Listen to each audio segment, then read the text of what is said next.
आजच्या व्हिडिओमध्ये आपण खूप इंटरेस्टिंग केस बघणार आहोत. सैफ अली खान पतौडी या व्यक्तीला आपण सगळे ओळखतो. यांनी महारेरामध्ये केस फाईल केली होती डिले पोझिशनसाठी. आपण मागच्या व्हिडिओमध्ये डिले पोझिशन बद्दल रिफंड आणि कॉम्पेन्सेशन कसं मागायचं आणि काय प्रॉब्लेम्स होऊ शकतात याबद्दल चर्चा केली. रेराच्या सेक्शन 18 खाली ही केस फाईल झाली होती. Saif Ali Khan Pataudi versus orbit enterprises private limited या केस मधल्या फॅक्ट्स आधी आपण समजावून घेऊया. या केसमध्ये एका कमर्शियल प्रॉपर्टी बद्दल एग्रीमेंट रजिस्टर झालं होतं 2016 साली, म्हणजे रेरा ऍप्लिकेबल होण्याच्या आधी. त्यानंतर त्याच एग्रीमेंटमध्ये पोझेशन डेट दिली होती 2017 सालची. मात्र पोझेशन डिले होत होत 2021 मध्ये बिल्डरला म्हणजे प्रमोटरला ओसी मिळालं. कंप्लीशन सर्टिफिकेट हे पार्ट कंप्लीशन सर्टिफिकेट होतं. मात्र या पार्ट कंप्लीशन मध्ये कंप्लेनंटनी जे कमर्शियल प्रॉपर्टी घेतली होती त्याचं पूर्ण कंप्लीशन मिळालेलं होतं. आता केस फाईल झाली ती डिले पोझेशनसाठी, जे अगदी बरोबर आहे, कारण एग्रीमेंट मध्ये 2017 ची तारीख दिलेली होती आणि पोझेशनची आणि ऍक्च्युअल पोझेशनची तारीख होती 2021. त्यामुळे इतक्या वर्षाचा डिले तर होताच. मात्र ह्या केसमध्ये प्रमोटरचं असं म्हणणं होतं की जरी माझा डिले असला तरी सुद्धा 2022 पर्यंत कंप्लेनंटनी पोझेशन घेतलेलं नाही, जेव्हा की कंप्लेनंटला मी खूप वेळा सांगितले की 2021 मध्येच ओसी आले आणि तुम्ही उरलेले पैसे द्या आणि पोझेशन घ्या. मात्र कंप्लेनंटनी हे केलं नाही आणि कंप्लेनंटचं असं म्हणणं होतं की तिथे डिले झालेला असल्यामुळे जोपर्यंत मला डिले पिरियडचं कॉम्पेन्सेशन मिळत नाही तोपर्यंत मी प्रॉपर्टीचं पोझेशन घेणार नाही. या सगळ्या सिच्युएशन मध्ये 2022 उजाडला आणि हा वाद शेवटी महारेराच्या कोर्टात गेला. महारेरा अथॉरिटीनी ह्याच्यावरती अतिशय उत्तम अशी ऑर्डर दिलेली आहे आणि या ऑर्डर मध्ये पहिल्यांदाच असं झालंय की कॉम्पेन्सेशन हे प्रमोटरनी सुद्धा अलॉटीला द्यायचंय आणि कंप्लेनंटनी म्हणजे अलॉटीनी सुद्धा प्रमोटरला द्यायचंय. अशी खूप उत्कृष्ट ऑर्डर महारेरा अथॉरिटीनी केली आहे. आता बघूया ही ऑर्डर नेमकं काय सांगते. मुख्याने आपल्याला लक्षात येते किंवा नवी आहे ती म्हणजे हे एग्रीमेंट 2016 साली झालं होतं. म्हणजे हे एग्रीमेंट रेरा कायद्यामध्ये नसून हे मोफामध्ये एक्झिक्यूट झालं होतं.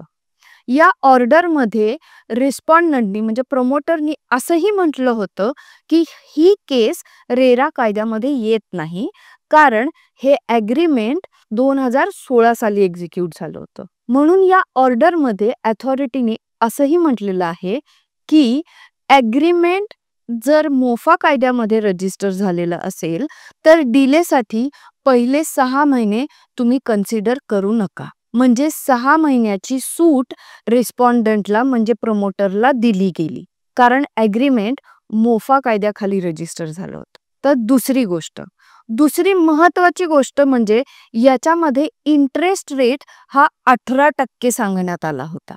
म्हणजे कंप्लेंट फाईल करताना अलॉटीनी 18% इंटरेस्ट मागितला होता. मात्र आता ही केस रेरामध्ये स्टँड झाल्यामुळे ऍक्सेप्ट झाल्यामुळे हा रेट रेरा कायद्याप्रमाणेच ठरवण्यात आला. म्हणून ऑर्डर मध्ये सांगितले जो काही डिले पोझेशनचा इंटरेस्ट असेल, कॉम्पेन्सेशन कॅल्क्युलेट करण्याचा इंटरेस्ट असेल तो रेरा कायद्याप्रमाणेच असला पाहिजे.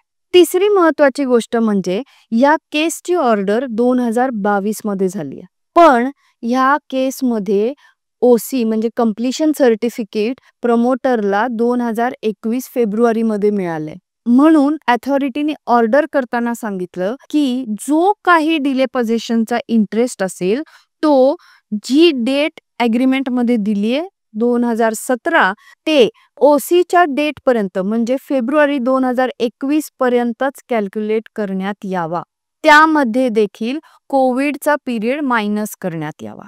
परत अजून एक मी आधी सांगितल्याप्रमाणे 6 महिने मोफामध्ये एग्रीमेंट झाल्यामुळे ते मायनस करण्यात यावे. म्हणजे ज्या तारखेला ओसी मिळालं त्या तारखेपर्यंतच इंटरेस्ट कॅल्क्युलेट करण्यात यावा असं ह्या ऑर्डर मध्ये सांगितलं गेलेलं आहे. आता या ऑर्डरमध्ये अजून एक इंटरेस्टिंग गोष्ट काय आहे तर 2021 फेब्रुवारीला जेव्हा प्रमोटरकडे ओसी आलंय तेव्हा प्रमोटरनी अलॉटीला म्हणजे कंप्लेनंटला वेळोवेळी इन्फॉर्म केलेलं आहे की तुमचं युनिट रेडी आहे, तुमच्या कमर्शियल प्रॉपर्टी जी काही तुम्ही घेतली आहे ती रेडी आहे, त्याचं ओसी मिळालेलं आहे, त्याचं तुम्ही पोझिशन घ्या, तुमचे जे काही पेंडिंग ड्यू पेमेंट आहेत ते आम्हाला द्या आणि तुम्ही पोझिशन घेऊन बाकी तुमचे जे काही प्रॉब्लेम्स असतील ते आपण नंतर सॉल्व्ह करू. मात्र अलॉटीनी म्हणजे कंप्लेनंटनी ओसी येऊन देखील त्यांना इन्फॉर्म करून देखील त्यांनी ते पोझिशन 2021 मध्ये घेतलं नाही. म्हणजेच त्यांनी डेलिबरेटली हा 1-1.5 वर्षाचा डिले केलेला आहे पोझिशन घेण्यासाठी पण आणि त्यांची जी काही ड्यू अमाउंट होती ती देण्यासाठी देखील. रेरामध्ये कंप्लेंट फाईल झाली म्हणून तुम्ही पोझिशन नाही घ्यायचं किंवा तुम्ही बिल्डरला पैसे नाही द्यायचे, जे काही ड्यू पैसे असतील ते, असं अजिबात नाहीये. या केसमधून हे क्लिअर होतं की तुम्ही जरी रेरामध्ये केस फाईल केलेली असली आणि तुमच्या बिल्डरला जर का तुमच्या प्रमोटरला जर त्या प्रोजेक्टचं कंप्लीशन सर्टिफिकेट मिळालं तर तुम्ही उरलेले सगळे पैसे त्याला देणं लागता आणि पोझिशन तुम्ही घ्यायलाच पाहिजे आणि ते तसं या ऑर्डर मधून स्पष्ट झालेलं आहे की तुमची केस जरी पेंडिंग असली तरी पोझिशन तुम्ही घेऊ शकता आणि बिल्डरला तुम्ही पैसे देणं लागता. या केसमध्ये कंप्लेनंटनी पैसे दिले नाहीत आणि त्यामुळे कंप्लेनंटला देखील अथॉरिटीनी डिले पेमेंटसाठी इंटरेस्ट ऍप्लिकेबल केलं. रेरा मधल्या सेक्शन 19(7) अंडर या केसमध्ये कंप्लेनंटला देखील इंटरेस्ट द्या, तुम्ही डिले केलेला आहे पेमेंटला म्हणून तुम्ही इंटरेस्ट देणं लागता आणि ते इंटरेस्ट सेक्शन 19(7) अंडर ते इंटरेस्ट रेरामध्ये सांगितलेल्या इंटरेस्ट रेट प्रमाणे तुम्ही बिल्डरला द्यायचं असं महारेरा अथॉरिटीने या ऑर्डरमध्ये सांगितलेलं आहे. एकाच ऑर्डरमध्ये प्रमोटर आणि अलॉटी या दोघांनाही इंटरेस्ट ऍप्लिकेबल केलं. पुढे जाऊन रेरा अथॉरिटीने हे देखील या ऑर्डरमध्ये सांगितले जर तुम्हाला या सगळ्या देण्या घेण्याच्या प्रोसेसमध्ये जर तुम्हाला काही सेटलमेंट करायचे असेल किंवा काही ॲडजस्टमेंट्स करायचे असतील तर त्याच्यासाठी तुम्हाला परत अथॉरिटीकडे येण्याची गरज नाही आणि ते तुम्ही नक्कीच करू शकता. अथॉरिटीनी हे देखील या ऑर्डरमध्ये सांगितले की जे काही देणं आहे ते अलॉटीनी देऊन टाकावं, कंप्लेनंटनी देऊन टाकावं आणि इमिजिएट पोझिशन घ्यावं. अशा पद्धतीने खूप सुंदर ऑर्डर महारेरा अथॉरिटीने केलेली आहे आणि हा खूप छान केस लॉ आहे जो आपल्या सगळ्यांनाच बऱ्याच ठिकाणी उपयोगाला येईल. या केसमधनं आपल्याला अनेक गोष्टी शिकायला मिळतात. पहिली गोष्ट म्हणजे ओसी आल्यानंतर आपण जरी केस चालू असली तरी पोझिशन घेऊ शकतो.